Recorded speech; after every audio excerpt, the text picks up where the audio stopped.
I love the 990. I absolutely nerd out about it because well, you were in data before, right?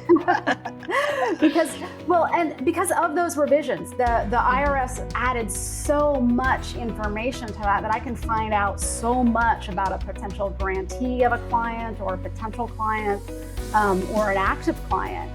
There's just so much information in there that I'm kind of really thankful for that change, although the accountants might disagree with me. You're listening to the Nonprofit Counsel Podcast with host May Harris. Welcome to the Nonprofit Counsel Podcast. Today, I'm having a discussion with Genevra Williams, who is an associate with the firm, and I always get this wrong. We talked about it before, but I want to make sure I get it right.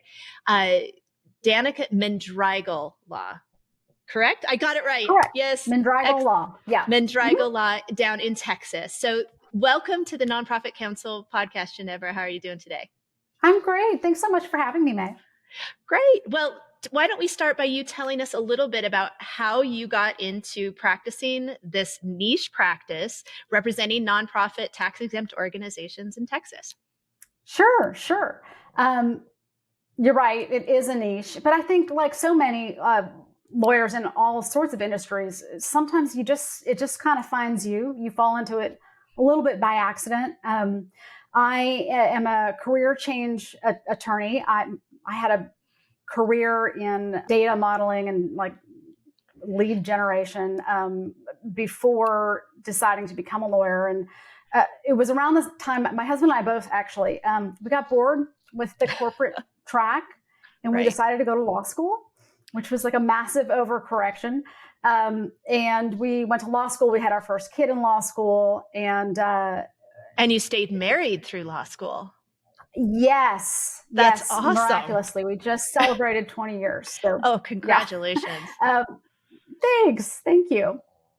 So so he took one of your typical big law litigation track kind of careers. And I did a judicial clerkship right after law school and was struggling with, what was I going to do and also be present in my kid's life. So I had done some work in fundraising and development sort of on the data management, data modeling kind of side. And so my mentor, the judge that I worked for, started sending me off to meet people and just get an idea of different options. And what I wound up doing is going actually in-house right after my clerkship at a community foundation here in Dallas, the Dallas Foundation.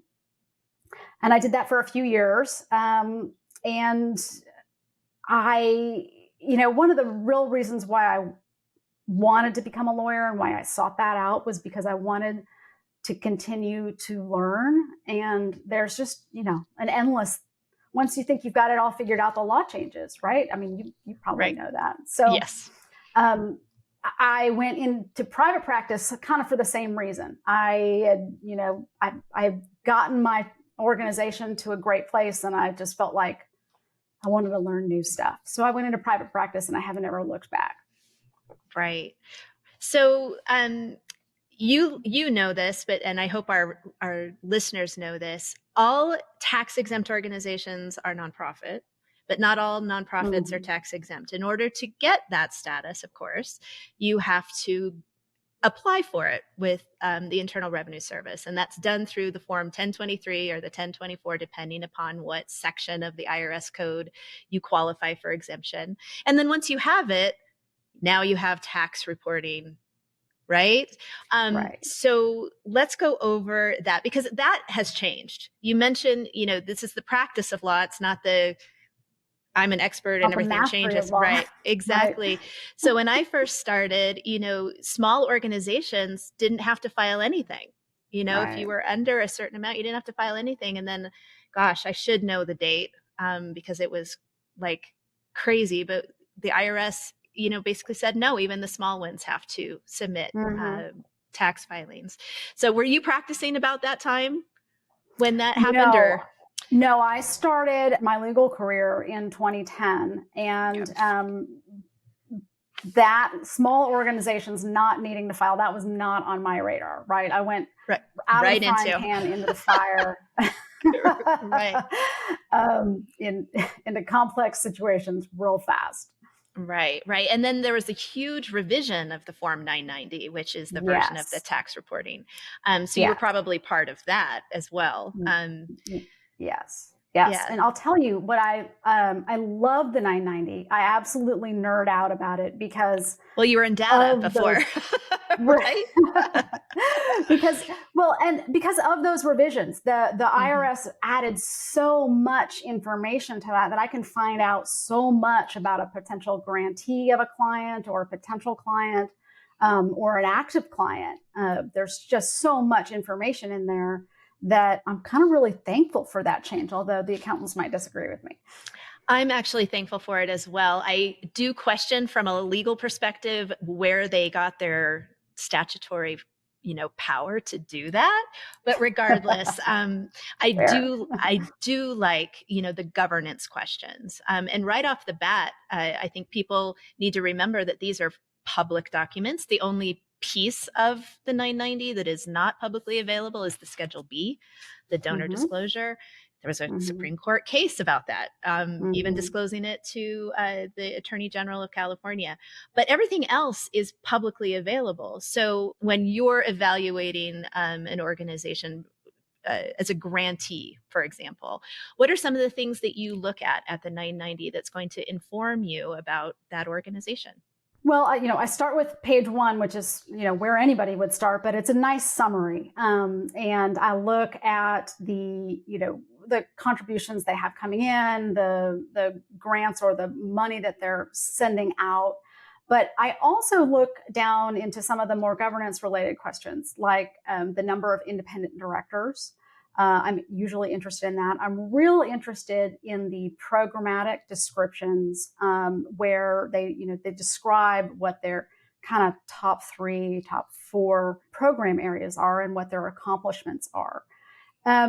The other thing I do is I always flip over to the Schedule A, which is where they establish their status as a public charity, and I can almost always tell immediately if they have financial advisors, basically who are really experienced in exempt organizations, or if they aren't. Not that like a grantee needs to be punished for that, but it does kind of tell me, do I need to scratch the surface a little more? Because there are some real common errors that happen on that page that are kind of a dead giveaway. Right. I think I know what you mean by that, but why don't you describe what you mean, those dead giveaways of maybe this was self-prepared or by an enrolled agent that doesn't know anything about exempt orgs? Sure. Depending on the type of public charity status that they have. The lines where they talk about contributions from disqualified persons or the larger contributions, the ones that are a bigger significant percentage of their overall gifts. For example, on the one that asks about disqualified persons, I mean, that includes board members. Those are those main insiders. And if there's no contributions being listed, depending on the size of the organization from a disqualified person, how many board members, how many organizations don't have a single board member that gives to them? Right. Those are the kinds of things that I start looking for. Well, and the things that pop out to me are maybe your federal determination letter says that you're a 509A1, which, there's 3 big kind of types of public charities. That's a 509A1, A2, and A3. A1 is gifts, grants, contributions are the primary source of revenue. A2 is program service. A3, we don't even want to get into because supporting organizations, let's not do that.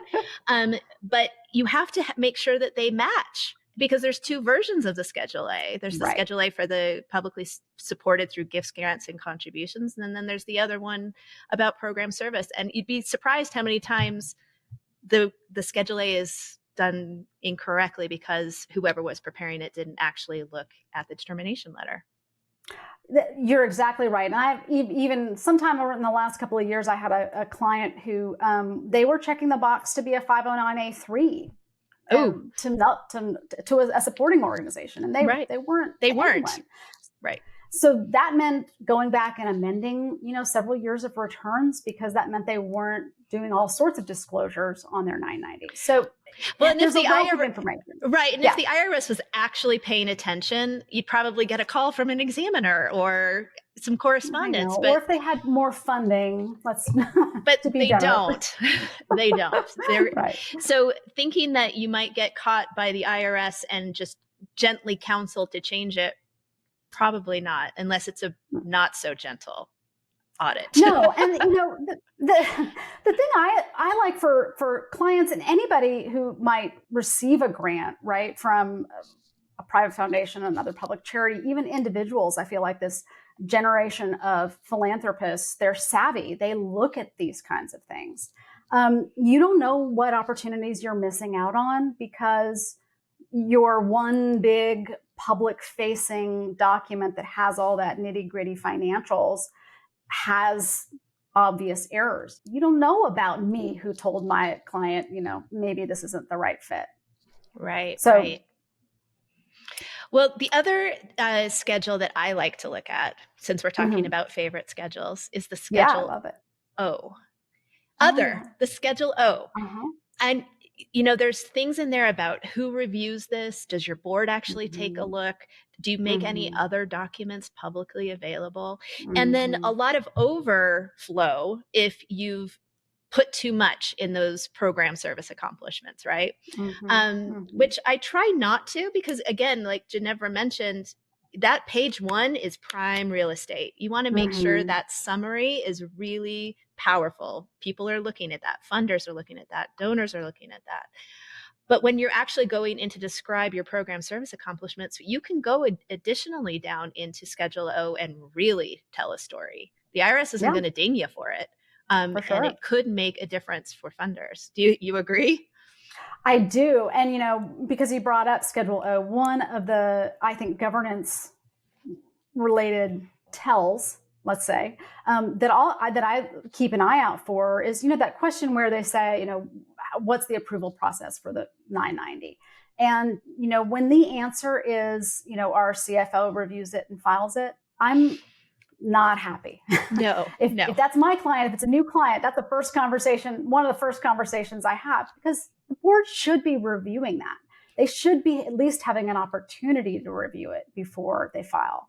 Right. And I teach this class, and so I say this all the time, but one, what doesn't count as sharing it with the board ahead of time is emailing it to them the night before you file, because I've seen that happen too.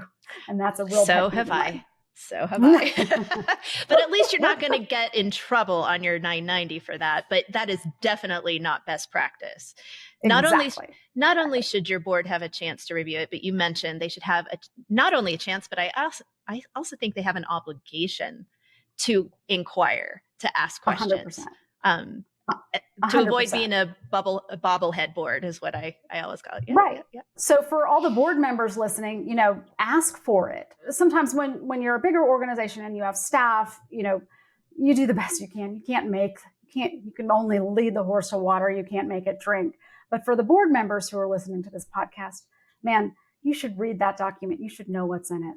Absolutely. Because at the end of the day, you're the one who has the fiduciary duty for the organization and what you're reporting out to regulators. Okay. So let's delve into a little bit of those governance questions that you seem to love and that I think is overstepping, but I also love. There are the 3 main policies that every nonprofit really needs to have in there. And on the full 990, and again, we're talking about the full 990, they actually ask, do you have it? Do you have a conflict of interest policy? Do you have a whistleblower protection policy? Do you have a document destruction and retention policy? And honestly, my opinion is that if you are a large organization subject to full 990 reporting, you better not be marking no. I know. Why would you want to? I mean, it's really not that hard. These are not complicated policies. They're bread and butter to you and I, but they shouldn't be intimidating, I think, to the greater sector.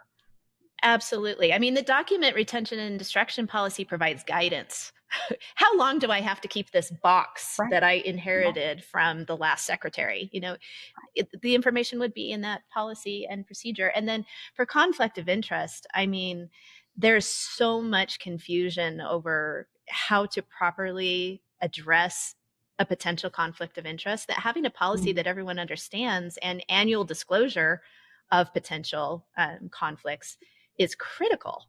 It is. It is. While we're talking governance, it's not in the 990, but I can share with you there's two other sort of policies that I love from a governance perspective. And the first is just, it's the gift acceptance policy. And that's the fundraiser in me, having grown up sort of in the fundraising world before practicing law. Give your fundraisers some guidance. Give them an answer, a ready-made answer when, your most important donor wants to contribute an NFT of a monkey or something, give them some help. Well, yeah, no, absolutely. Simple. It's simple. And it also gives them the power to say no. And I think that's Exactly. important for the board and any development professional.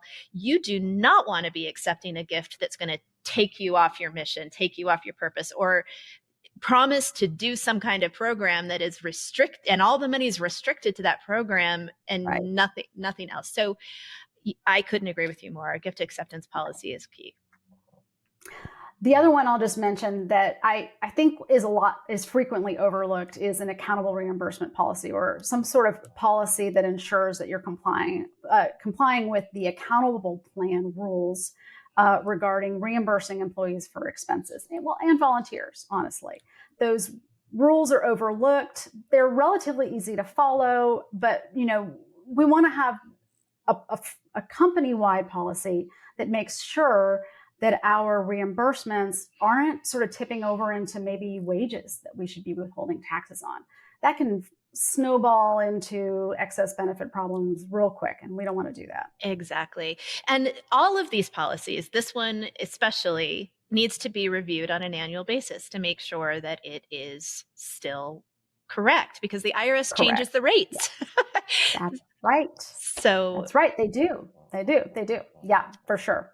The IRS always likes to change things, mid-year or at the end of the year.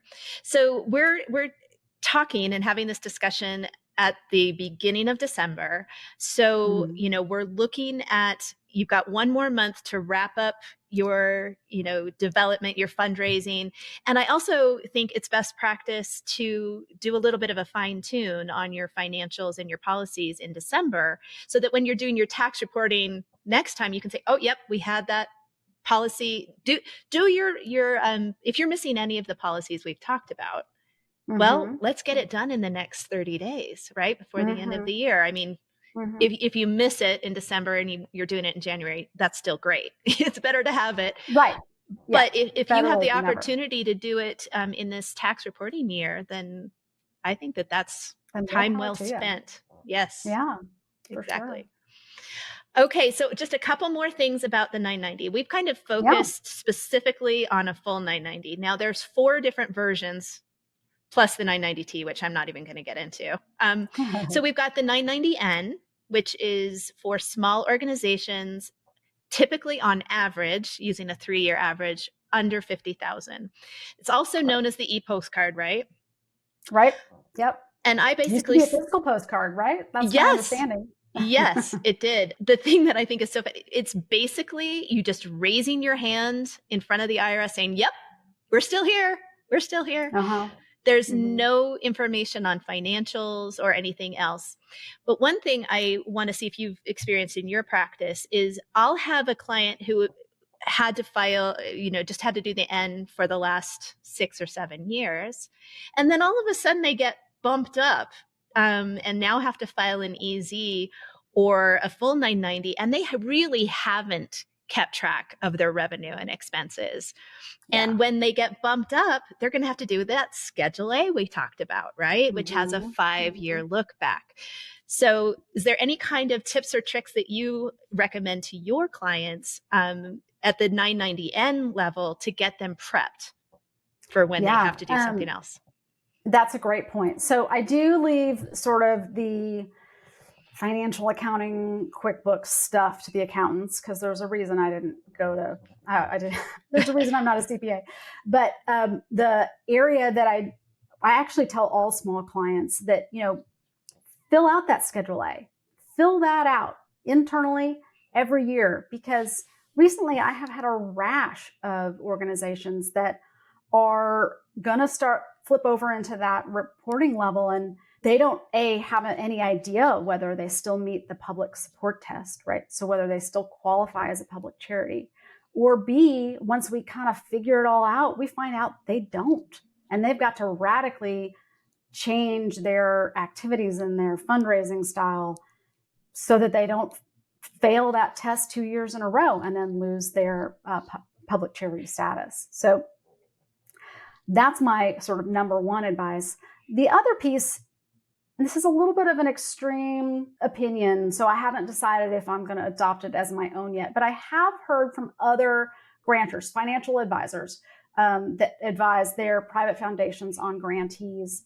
And they feel like, because you don't have to file the 990N, you can file a 990 EZ if you want to.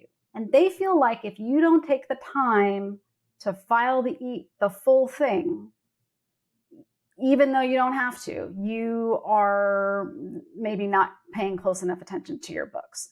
So there's a group of funders out there that feel like you correctly or incorrectly, right? Correctly or incorrectly, right? That's a really good point. And again, then you can use those other mechanisms of the form to highlight what you're doing. So even if you're under, exactly, right, exactly. Right. Okay. Yeah. So then the other one that I wanted to mention, so there's the 990N, there's the EZ, which is above 50, under 200, and then the full 990.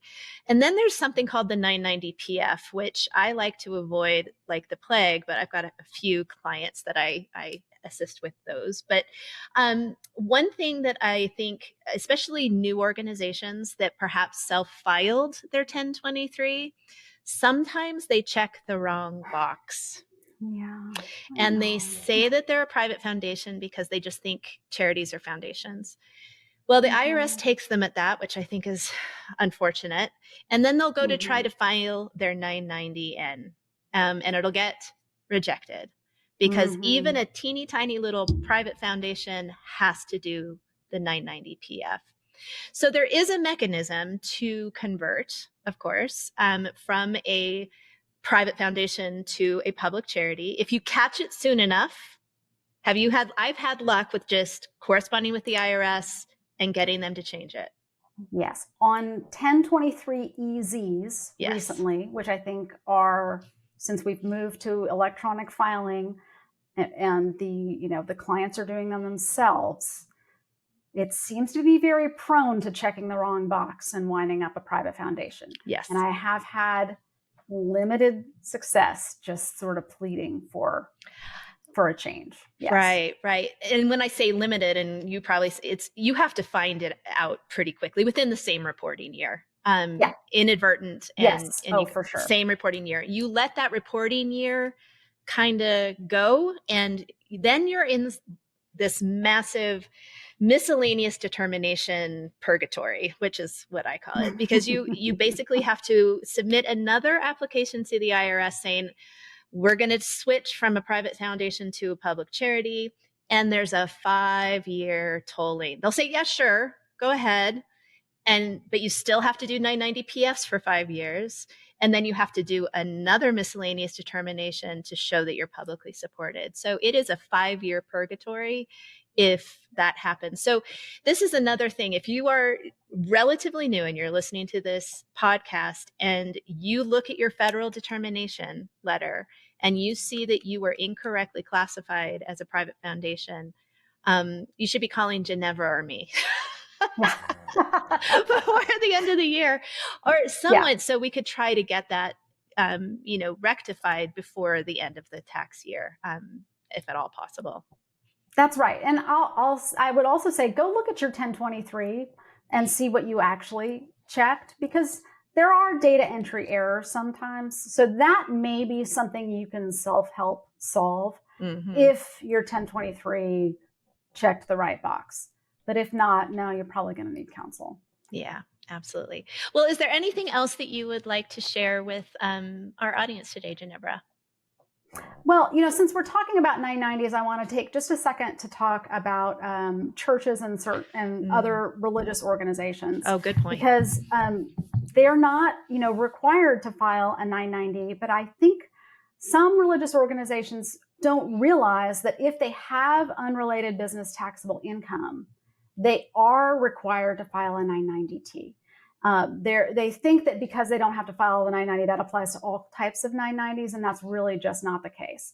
So you really do need to pay attention to your unrelated business taxable income, and you do need to file a 990T, even if you're just a regular church or synagogue or mosque and you don't normally file those. That's an excellent point. And, a lot of my clients that are in that kind of situation, their UBIT, their unrelated business income that they need to pay tax on, is related to, they rent out their parking lot to the city on, weekdays.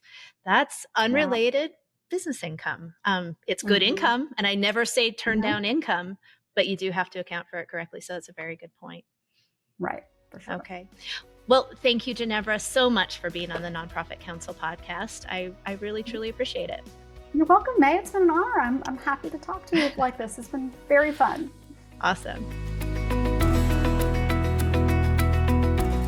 Thank you for listening to the Nonprofit Council podcast. Are you ready to lead with clarity and confidence? Head to nonprofitcouncil.com to find the tools you need to start smart, lead strong, and create lasting impact.